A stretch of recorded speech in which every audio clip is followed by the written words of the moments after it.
ہم الحمدللہ مبارک سفر پر ہیں۔ مکے سے مدینے کا سفر یہ تمام دنیاوی اسفار میں سب سے زیادہ انشاءاللہ مبارک ہے۔ اللہ تعالیٰ آپ کی بیت اللہ کی حاضری قبول کرے اور مسجد نبوی میں آپ کو زیادہ سے زیادہ اللہ تعالیٰ فرائض کے ساتھ ساتھ درود شریف پڑھنے کی توفیق عطا کرے۔ میں نے سر دست آپ کو خوشگوار زندگی کے حوالے سے دو باتیں بتانی ہیں۔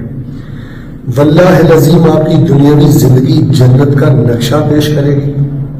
آپ ان دو چیزوں پہ عمل کر لیں اور یہ ہمارے پورے دین کا خلاصہ ہے۔ اگر آپ مجھے پوچھیں کہ شیخ صاحب انسانیت کے احترام کے حوالے سے اسلام نے ہماری کیا رہنمائی کی ہے، تو مجھے یہ دو باتیں ہی سمجھ آئی ہیں۔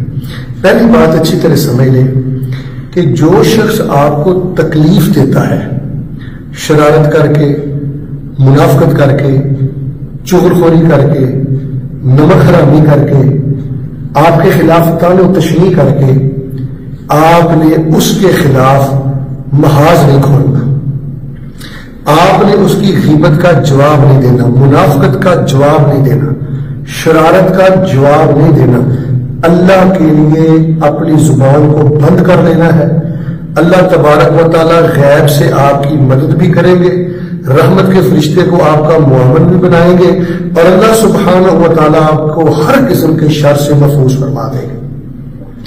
ہمارے ہاں اگر منافق بدترین ہے، چغل خور بدترین ہے، اگر تکلیف دینے والے بدترین ہیں، تو یاد رکھیے ان کو جواب دینے والے لوگ بھی اپنے دامن کو بے سکونی بلکہ بد سکونی سے آلودہ کر لیتے ہیں۔ تو 100 باتوں کی میں نے پہلی بات آپ کو بتا دی ہے۔ مخالفت انبیاء کی بھی ہوتی ہے، اولیاء کی بھی ہوتی ہے۔ آپ نیک ہیں تو اس کا یہ مطلب نہیں ہے کہ آپ کی مخالفت نہیں ہوگی۔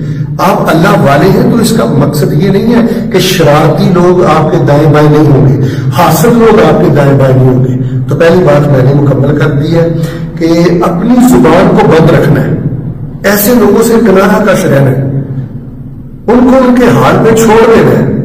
اللہ ان کو پکڑے گا، اللہ ان کی پکڑ میں آئیں گے، اللہ ان کو ننگا کرے گا۔ اور دوسری بات میں نے آپ کو یہ بتانی ہے کہ آپ کی زندگی میں جو ضرورت مند لوگ ہیں، کمزور لوگ ہیں، بے اولاد لوگ ہیں، بیمار لوگ ہیں، اور رتبے میں آپ سے نیچے لوگ ہیں، ان کو اپنی تنہائی کی دعا میں یاد رکھا کریں۔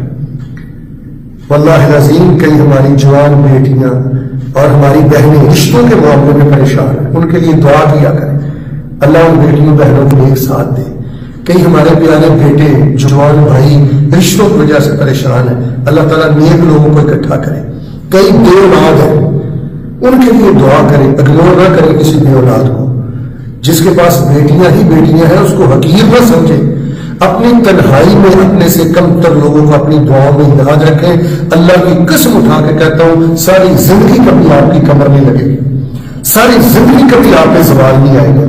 انسانیت کا یہ جو بیڑا غرق ہوا ہے، اس کی سب سے بڑی وجہ یہ ہے کہ ہم شرارتی لوگوں کو جواب دیتے ہیں، تہمت لگانے والوں کو جواب دیتے ہیں، چغلی کرنے والوں کو جواب دیتے ہیں، حاسدوں کو جواب دیتے ہیں، جاہلوں کو جواب دیتے ہیں۔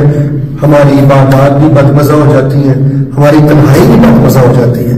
ایک تو اس کا خیال رکھیں، سائڈ بھی ہو جائے، ٹریک سے اتر جائیں، کنارہ کش ہو جائے اور بالکل خاموش ہو جائے۔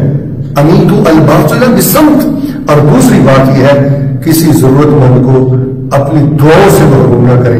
اگر کھلا نہیں سکتے، دکھ بانٹ نہیں سکتے، تو کم از کم انسان سمجھ کر، محمد رسول اللہ صلی اللہ علیہ وسلم کا امتی سمجھ کر اپنے سے کم تر لوگوں کے لیے دعا کر دیا کریں۔ یہ جو کچھ میں نے زندگی میں سیکھا ہے، میں نے جو سکھ پائے ہیں، جو خوشگوار میری زندگی کے راز ہیں، اللہ کی قسم میں نے اس مقدس سفر میں آپ کے سامنے رکھ دیے ہیں۔ خیر الناس انفعهم للناس۔ اللہ مجھے اور آپ کو یہ دونوں باتیں سمجھنے کی توفیق دے۔ ربنا ظلمنا انفسنا وان لم تغفر لنا وترحمنا لنكونن من الخاسرین۔ آمین ثم آمین۔